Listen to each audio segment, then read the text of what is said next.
Good morning बच्चों। आज के इस कार्यक्रम में आप सभी का स्वागत है। शिक्षा विभाग रेमेडियल कम रेडीनेस प्रोग्राम लेकर आया है, जिसे हम उपचारात्मक शिक्षण कार्यक्रम भी कह सकते हैं। तो प्यारे बच्चों, हम बात कर रहे थे लर्निंग आउटकम मैथमेटिक्स 304 की, जिसमें हमने बात की थी त्रि-आयामी आकृतियां यानी 3 डायमेंशनल शेप्स की। आज हम बात करेंगे 3D शेप्स के विभिन्न आयामों की। तो चलिए सबसे पहले हम लेते हैं, ये एक क्यूबॉइड है जिसे हम घनाभ भी कहते हैं। क्यूबॉइड की विशेषता है कि इसकी भुजाएं, सभी भुजाएं बराबर नहीं होती, बल्कि इसकी 2 ऑपोजिट साइड्स इक्वल होती हैं। तो ये आप देख रहे होंगे नीली लाइन में, ये इसका एक किनारा है जिसे हम एजेस भी कह सकते हैं। यहां आपको ये छोटी लाइनें जो नजर आ रही हैं, ये इसकी एक सतह को दिखा रही हैं, सतह या फेसेस। और ये जो बिंदु आपको नजर आ रहा है जहां 2 एजेस आकर मिलते हैं, इसे हम कहेंगे कोना या वर्टेक्स। इसे हम शीर्ष भी कह सकते हैं।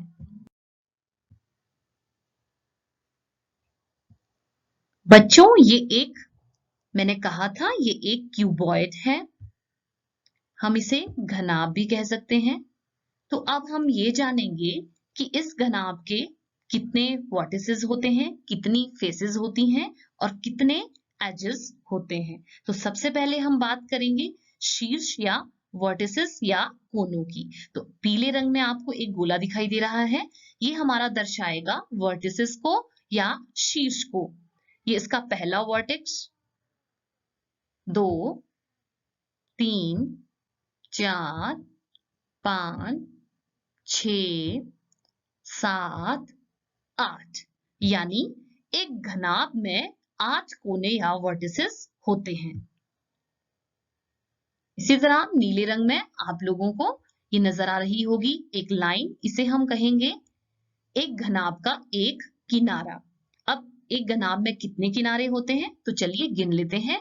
1, 2, 3, 4, 5, 6, 7, 8, 9, 10, 11 और ये 12, यानी एक घनाभ में 12 किनारे या एजेस होते हैं।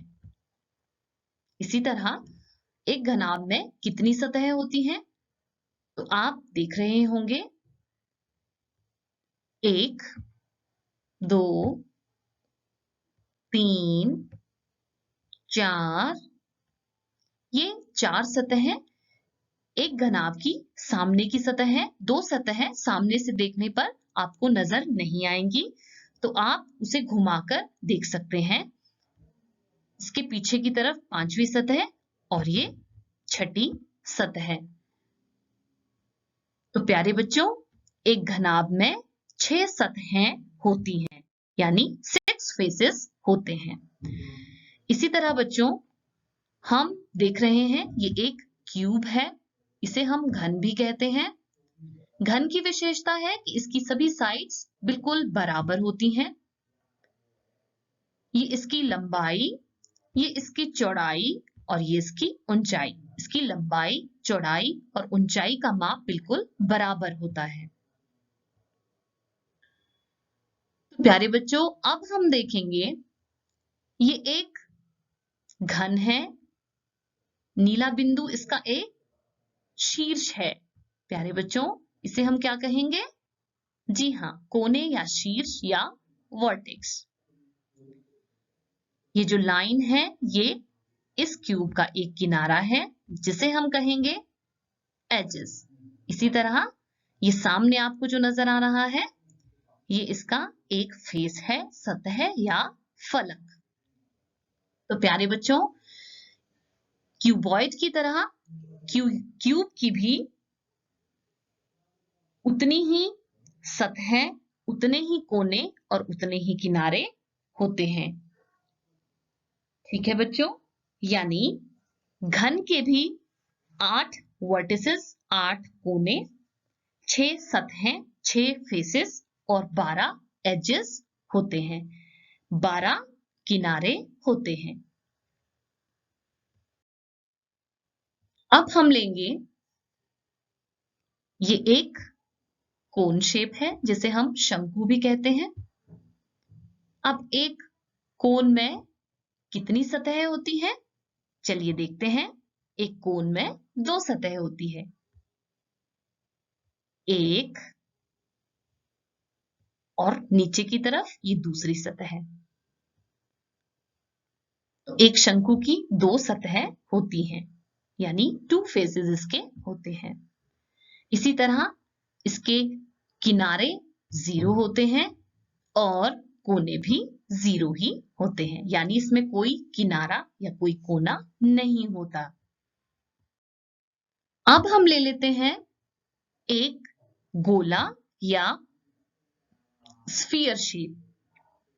आप देख ही रहे होंगे, गोले की केवल एक ही सतह होती है क्योंकि ये बिल्कुल गोल होता है, तो इसकी एक ही सतह होती है। इसमें किनारे नहीं होते और ना ही इसमें कोने होते हैं। प्यारे बच्चों, अब आप देख रहे होंगे ये एक सिलेंडर या बेलन है। अब हम इसकी अगर सतह गिने, 1, 2 और 3, ऊपर और नीचे 2 सतह और बीच वाली तीसरी सतह, यानी बेलन में 3 सतह होती हैं, 3 फेसेस। इसी तरह एक बेलन के 2 किनारे होते हैं। चलिए इन डॉटेड लाइन से हम देखते हैं। ये इसका एक किनारा है ऊपर की तरफ, एक लाइन होती है सर्कल में, उसे हम इसका एक किनारा कहेंगे, और ये नीचे की तरफ इसका दूसरा किनारा है। तो इसमें 2 किनारे होते हैं, 2 एजेस होते हैं और बेलन के कोने नहीं होते।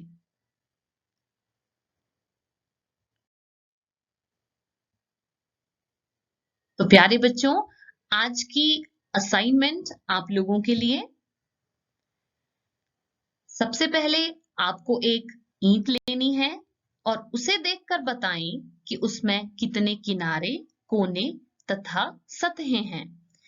ईंट के किनारों को भी मापिए और उसकी लंबाई, चौड़ाई एवं ऊंचाई भी बताएं। ये आपकी दूसरी असाइनमेंट है। कोई भी एक शंकु के आकार की वस्तु लें और उसके विभिन्न आयामों को दर्शाएं। तो प्यारे बच्चों, इस असाइनमेंट को आप घर में कर सकते हैं और अपने अध्यापक को व्हाट्सएप ग्रुप के माध्यम से या किसी अन्य माध्यम से आप अपने अध्यापक को इसे सेंड कर सकते हैं। ठीक है प्यारे बच्चों, आज के लिए इतना ही। थैंक यू, धन्यवाद।